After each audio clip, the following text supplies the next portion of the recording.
Welcome to Lair of the Alchemist, where we discuss all things heavy metal and hard rock. On today's episode, I'm doing a review of the latest Dio vinyl reissues. Now, the reason why I'm doing this review for two reasons. One, I'm a huge Dio fan. They're one of my favorite bands. I love everything Ronnie has been in. And the other thing, as you can see from behind me, I'm a record collector. And in the last year, 2 years, I've become more and more frustrated with new vinyl albums. Meaning, an artist puts out a new album, they put it out on vinyl, or reissues of a classic album, or in this case, some of these albums were never originally released on vinyl, so they're getting released for the first time, in this set. And what I've been finding is that the a few different things. Some of the quality control with some of the records that I've bought. For instance, I have behind me here the Judas Priest Nostradamus box set, where they put the records. It's a 3-record set, and they put the records inside these plastic sleeves that must have reacted with the vinyl and just ruined the vinyl on it. And it's just not the one that I have. Everybody had the same problem. My AC/DC Black Ice on Rock and Roll Dream, it's on side 4. There's like a noise on there, and just in general, like I bought Queen Innuendo, and it was just so noisy, and it was brand new. Bought it I bought it at a Barnes and Noble, I think. And so I've been increasingly frustrated with the quality of vinyl, the pressing quality, the noise, and the other thing is that a lot of modern metal releases, and this is something I'm not going to get too into right now, but a lot of modern metal releases are mastered very loudly. Now, you may or may not have heard the expression the Loudness Wars. And I'm not going to get into that because it's a real that deserves its own video. But if you want, you can Google Loudness Wars. And basically what it is when you take the recording and you just make it really, really loud, and the effect that it has on the listener is that it can sound very harsh, very fatiguing on the ears. The stereo separation gets lost. And a lot of times with modern vinyl, all they're doing is taking the CD version and pressing it on vinyl. And it doesn't sound any different than the CD. So for instance, I have the latest Morbid Angel album, and that album is just compressed, which is part of the Loudness Wars, where they compress the signal to make it louder. It's a very loud CD. It's very compressed. And on vinyl, it almost makes it worse. There's a high-pitched treble sound. I think it's coming from the hi-hat or something, that it's just unlistenable. And unfortunately, I've gotten too many albums like that anymore, where I've become really almost, I don't want to buy new vinyl anymore unless I'm really sure that it's going to be of high quality. I'll give you another example. The latest Ozzy Osbourne album, Ordinary Man, the recording, now I only have it on Spotify. I haven't even bought the CD of it. And mainly because, one, I don't really care for the album. I think it's okay. And the sound quality on it is just horrible. It distorts, it's loud, it's fatiguing. There's some kind of bizarre bass frequency going on in it that when I listen to it in my car, it's just this rumbly, muddy mess. And I said, you know what? This is it. In the past, I would have bought that on vinyl just because it was Ozzy and he's one of my favorite artists. But I said, you know what? No more. I'm putting my foot down.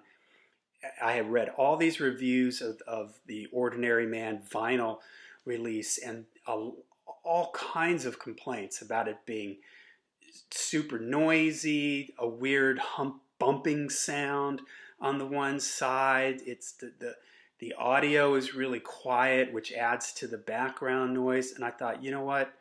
I'm done with this. I'm not buying something that just for the sake of buying it that I'm never going to listen to it. Okay, so that leads us into these new Dio vinyl reissues. I was nervous. I read some good things about them. And so I took the plunge. And happily, I can say that these sound fantastic. Now, it should be noted that they're also, these were all put out on a double CD.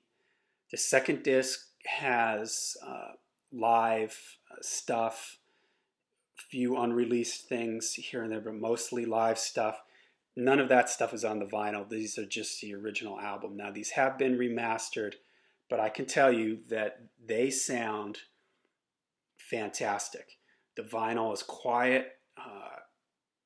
Frequency response is good. You can hear everything. It's really given me a new appreciation of these records. Okay, so, and that's across all of them. All of them just sound fantastic. They're a real pleasant listen. They don't sound distorted at all. The vinyl is cut really nice. All right, so let's get into the individual albums. And I'm not going to go into too much of a review of each record, but I am going to say, you know, what I think of them. First one is Angry Machines. Now, I don't know how well you can tell this from the camera here, but all these covers are what's called a lenticular cover, which means it gives it like a 3D effect. This is like what the back cover of the CD was like. It comes with a not a poster, but a sort of an insert here that has, maybe that was an alternate cover for the album, I'm not sure. My quick thoughts on, oh yeah, the inside, it's got all the lyrics. My quick thoughts on Angry Machine. I actually really like this record. I know that a lot of people don't like this record. They don't care for the Tracy G era in general. I'm a big fan of this record. I like Strange Highways even more, but I plan on doing one of my in defense videos of Strange Highways in this album. I had drifted away from metal for a few years, and when I started getting back into it, it was during the Strange Highways, Angry Machines era, and I love it. It's to me, both these albums are just super heavy. Tracy G has this sort of almost, I don't want to say industrial, but he makes a lot of noises and squeals, and his riffs are down-tuned and super chunky. And there's a lot of songs on here that I really like. Institutional Man, Don't Tell the Kids, Hunter of the Heart, Double Monday, Dying in America, and the beautiful ballad, one of my favorite, top favorite Dio ballads, maybe right up there with Rainbow Eyes off of Long Live Rock and Roll. On this one, it's This Is Your Life, which is just an absolutely beautiful ballad. So that's Angry Machines, an album that I really like and sounds fantastic on the vinyl. Vinny Appice's drums just sound huge on this. Tracy D's guitar is just really full. Jeff Pilson is on bass, and the stereo separation is great. Fantastic. All right, so next you have Magica. Same thing with the lenticular cover. Back of the album there. Lyrics on the inside. This also comes with a, it's in here somewhere, an insert with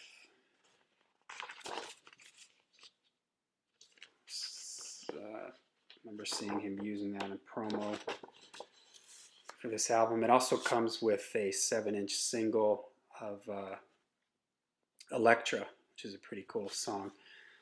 My quick feelings on this album, I like it, but unfortunately,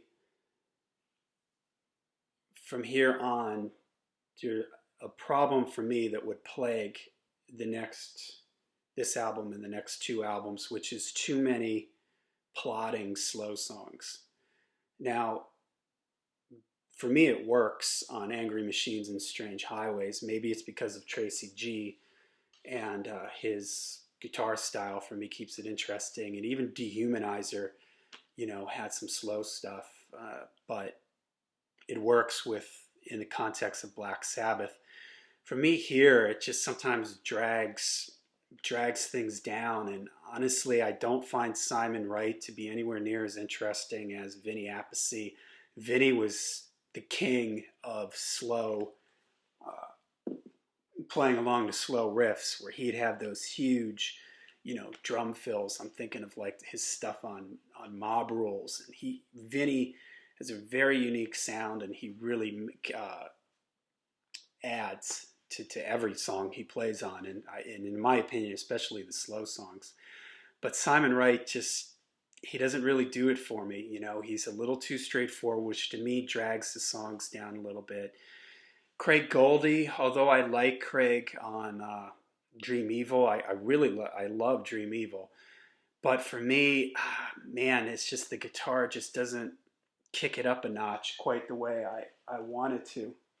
But that being said, there's still some really great stuff on here. Lord of the Last Day, Fever Dreams, Turn to Stone, Feed My Head.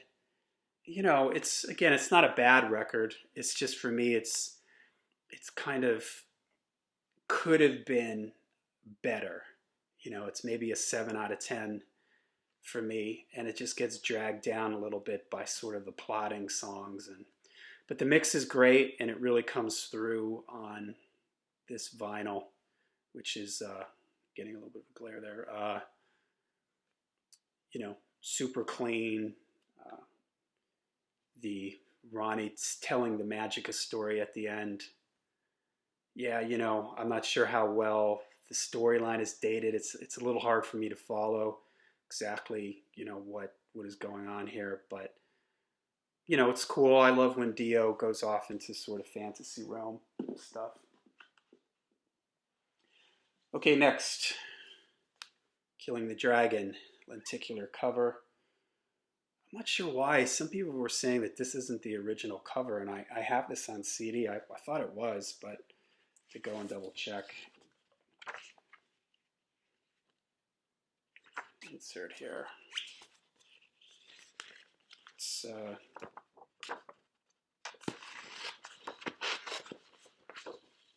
got the back cover, which is the same, I'm pretty sure, back cover that was on the CD. Lyrics on the inside. My thoughts on this record. I like this record. I mean, he picked up the pace on this, and in interviews, Dio even said this is about as close as you're going to get to me writing in sort of classic first 4 albums style. Killing the Dragon is maybe one of my favorite Dio songs from his last, 4 or 5 records. It sounds like it could have been on The Last in Line or Holy Diver. It's a really excellent song. I just forgot the guitar player's name. He's in Whitesnake. He's at Whitesnake now. I don't have my glasses on, so but he's the guitar playing is good on here. It's got some fire to it. It's got a little bit more of the classic Dio sound. Okay, it's driving me crazy that I don't have his name. Doug Aldrich, right? Of course. I think there's a lot of cool guitar stuff on here. Scream, Better in the Dark, Rock and Roll's cool, Push is kind of cool. Throw Away Children, good, but is it better than any of the first 4 Dio albums? No. Do I like this better than Strange Highways? No. Maybe better than Angry Machine. So again, maybe an 8 out of 10 for me. It's fun to hear him go back to that classic sort of Dio sound, more upbeat stuff. All right, I'll put this over here. And I kind of wish Doug Aldrich had maybe hung around. All right, I guess that's not going to stay there. I wish Doug Aldrich had hung around maybe for another record, see where it could have gone. Because I don't think he was involved a whole lot in the writing of that record. Okay, so the last one, Master of the Moon. And, 3D cover. the insert. This one really sounds great on vinyl. I mean, I thought it sounded pretty good on the CD, but this on the vinyl really, it's got a lot of open space. The drums sound great. Lyrics, the back cover. You know, I think I like this. I might like this better than Magica. Again, there's a little too many plodding songs on here, and it's kind of the same issues I have with Magica. Simon Wright, his sort of simple drumming, which worked in AC/DC. But when it comes to Dio, man, I just really miss Vinny Appice. Craig Goldie, he has some tasteful leads, but I find some of his riffs to just be kind of boring. You know, I just wish a little bit more. It kind of feels like, come on, man, kick it into gear. And they do on, and he does on One More for the Road, the opener. But then really after that, I mean, everything just slows down. Master of the Moon is cool. I love The Eyes. I think that's a great song. Shivers is cool. It's got kind of a cool groove to it. You know, and then that's the other songs, you know, they're kind of cool, but again, just for me, it just misses the mark a little bit, you know, and it's something that sort of plagued the last couple Dio albums for me.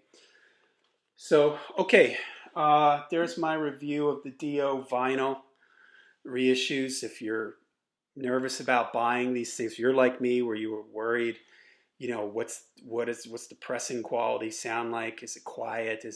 It sounds great. All the records were flat. All the records were clean. In some ways, it gave me a new appreciation for these records. So if you're on the fence about buying these, I encourage you to do it. I know there's versions without the lenticular covers. So I don't know if these are a limited edition thing. You might want to get those. And they weren't really that expensive.